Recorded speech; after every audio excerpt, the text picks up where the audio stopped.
Okay, so this video is for those of you who have never used Blender before, or maybe you have used it and you just never bothered to look into the preferences. I'm going to, as quickly as I can, walk you through from a fresh installation to where I would personally start working. Anyway, this screen is the splash screen that you get the first time you open the program. These do what they say they do, including the theme setting, but we can change that later. So for now, we're going to hit next. This screen is the splash screen you're going to get normally every subsequent time you open the software. Click off of it because we don't need it right now. Go to Edit and Preferences. Under Preferences, we're going to look at Interface, go down to the status bar settings, check off all of these. That turns on this information down here, which basically just tells you a lot of important stuff you need to know about the file you have open at the moment. We're going to go to Themes. That is what you think it is. It's incredibly in-depth. You can change the size, shape, color, whatever of pretty much anything in the entire software, or just use these presets to make it quicker. Maybe turn on the white if you want to blind yourself, but I don't, so I'm going to leave it on Blender Dark. Viewport doesn't really matter for now. These settings can stay default, change them later if you want.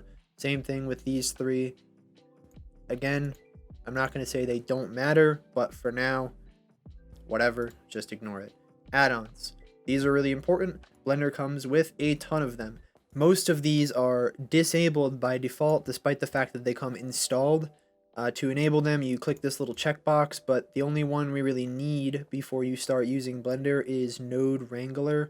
You're never going to watch a single Blender tutorial video online where they don't tell you to turn this on. It should be on by default. Don't know why it's not, but just check off the box there, and that's fine. If you want to install custom add-ons later, you would click Install here, and then find wherever it is on your computer, select it, then you hit Install Add-on and check off the box just like any of these other ones.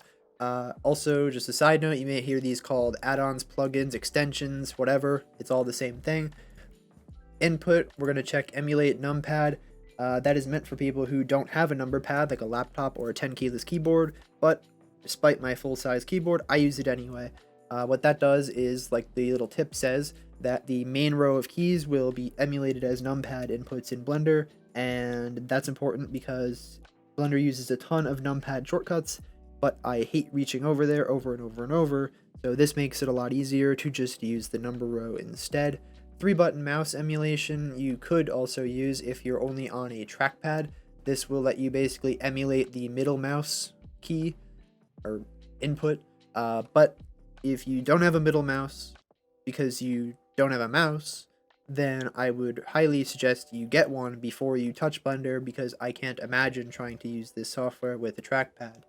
Navigation is just going to be different settings that let you change how you zoom in and out or move the camera around, and your key map, same thing.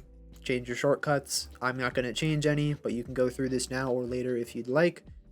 System, only things we're really going to touch here are the Cycles Render Device and the Memory Limits tab. Cycles Render Device is going to let you choose which device you render in cycles with, which is the render engine that I'm sure a lot of you are wanting to use. That one is basically the one that lets you get those super photoreal renders that everybody loves to share online. So to choose your device, you're going to either select CUDA optics or HIP. Don't know what this is. I've never had an AMD card, so I can't really speak to it. CUDA is what you're going to pick if you have an NVIDIA card, or if you're just going to use your CPU, I think. If you've got an RTX card like I do, you could choose optics instead. Optics is much faster and will look the same, so pick this if you have an RTX card. You could enable both of these. In my experience, it doesn't really do much for me. It's about the same speed as one or both. But it just makes the whole computer a lot hotter and louder, so I leave this off. Undo steps is going to choose how long the undo queue is. So basically how many steps back will Blender keep track of your stuff, so you can Control Z and undo, undo, undo. You can turn up the steps a ton, and the only problem with that is it sometimes eats a lot of RAM. So when I click on these options and then this gets filled with something as small as me clicking these buttons, it's not going to eat up a lot of RAM, but certain tasks in Blender will be extremely RAM hungry in that queue, so you could eat up a lot of RAM really, really fast. And if you don't have a lot of RAM, either keep this number low or you can turn it up all the way, then use this memory limit to basically set in megabytes the value that you want it to start cutting things off at, regardless of how many steps there are. I'm going to leave this at 0 and this at 75. That's fine for me. Save and load and file paths, don't worry about it for now. It doesn't really matter. Just leave them default. The only other thing we're going to change before we save for today is go up in the top right, click this drop down, click on the screen, and that arrow to enable all 5 of these. That's going to turn these on, and these buttons here will give you more control over the visibility of stuff in your viewport and in your render. The only difference between the eye and the monitor here, it looks like they do the same thing, but the difference being that the eye simply makes the object that you're clicking on invisible here, whereas this completely disables it. And when it's just invisible, Blender is still going to act as if it exists, but we just can't see it right now. Whereas if you shut it off with the little screen here, that's going to totally disable it in the viewport, which will make it so that if you've got a really high poly mesh or something that's slowing down your computer, you can click this and it will speed up your Blender performance immediately. Whereas if you just hide it with the eyeball, Blender is still gonna know that that mesh is there and still going to run just as slowly, if that makes any sense. Anyway, we're gonna go to File, Default, Save Startup File, and then click it again, Save Startup File, and all that has done is just make it so that every time you make a new Blender file, these little icons are gonna be on by default because we saved our whole layout here for the default layout. Anyway, that's it for the first video.